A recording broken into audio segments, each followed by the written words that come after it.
na salot na sumisira sa katanghalian. Mabubuwal sa iyong tabi ang 1,000, sa iyong kanan ay 10,000, ngunit ito'y hindi lalapit sa iyo. Mamamasdan mo lamang sa pamamagitan ng iyong mga mata at iyong makikita ang parusa sa masasama. Dahil ginawa mong kanlungan ng Panginoon, ang kataas-taasang Diyos bilang iyong tahanan, walang kalamidad ang darating sa iyo. Walang salot ang lalapit sa tahanan mo.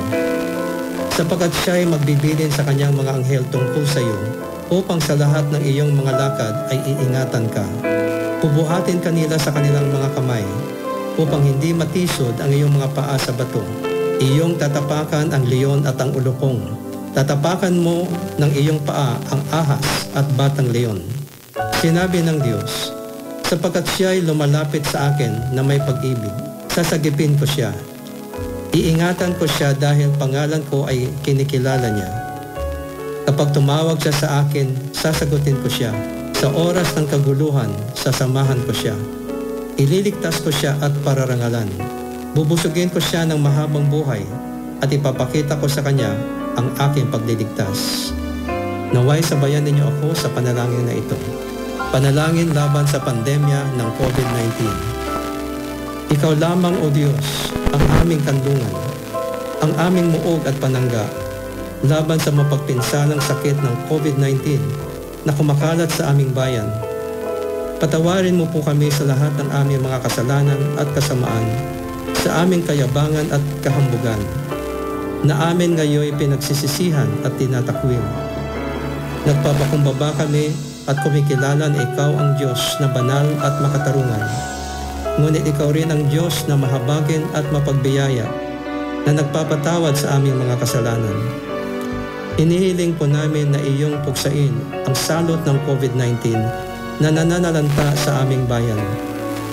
Pagalingin mo po ang mga may sakit at mga nahawaan ng sakit na ito, at iligtas mo po sila sa kamatayan.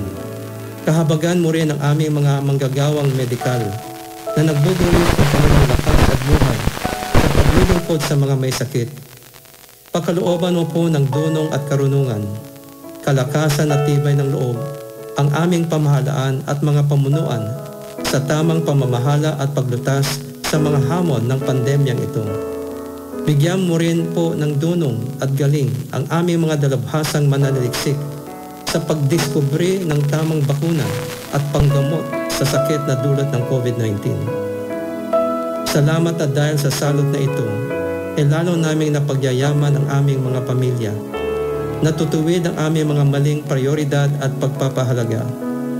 Nasasaway ang aming mga maling gawi at napapakumbaba at napapalapit kami sa iyo na tanging Diyos at mangliligtas namin.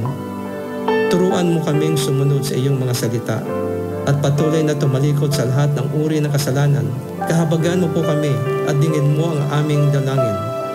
At kami ay buong pusong nagpapasalamat sa iyong kabutihan sa pagtugon sa aming pagsamo na ito. Sa pangalan ng iyong anak na si Jesus, na aming kinikilala bilang aming tanging tagapagligtas at Panginoon. Amen. Ladies and gentlemen, we now conclude another day of our broadcasting activities. You have been listening to DWFM 92.3 MHz, Radyo 5 News FM, a commercial radio station owned and operated by Nation Broadcasting Corporation, as authorized by the National Telecommunications Commission, with license number BSD-0849-2016. To operate until December 31, 2019. This station operates daily on 92.3 MHz with a power of 25,000 watts. Our studio is located at TV5 Media Center, Reliance Corner, Sheridan Street, Mandaluyong, and our transmitter is located at the Emerald Hills Subdivision, Barangay Santa Cruz, Sumulong Highway, Antipolo City. DWFM is maintained and operated by the following personnel, duly licensed by the Professional Regulation Commission and the National Telecommunications Commission. Ricardo Parungao, 94-1PNCR-12403. Brendo Sabado, 97-1PNCR-18957.